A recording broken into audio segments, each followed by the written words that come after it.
পরিমাণটা কিন্তু একটু বাড়িয়ে নিও, তা না হলে তোমার ভাগে কিন্তু থাকবে না একটাও।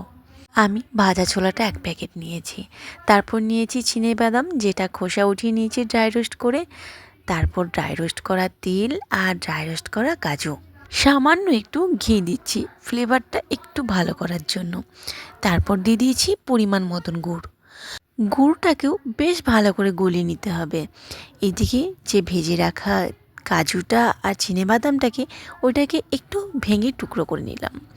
তারপর গুড়টার বেশ ভালো করে একটু পাক দিয়ে নেব। গুড়টা রেডি হয়েছে কিনা কিভাবে বুঝবে?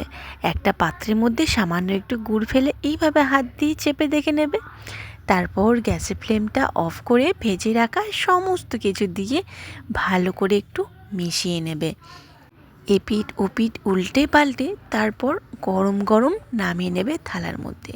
যদি এইভাবে রাখতে চাও সেটাও পাটালির মতন করে রাখতে পারো।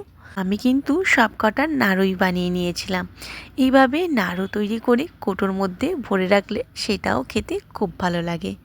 যদি হয়তো নিজের জন্য কয়েকটা সরিয়ে রাখতে পারো, খিদের সময় এগুলো খুব ভালো কাজে দেবে।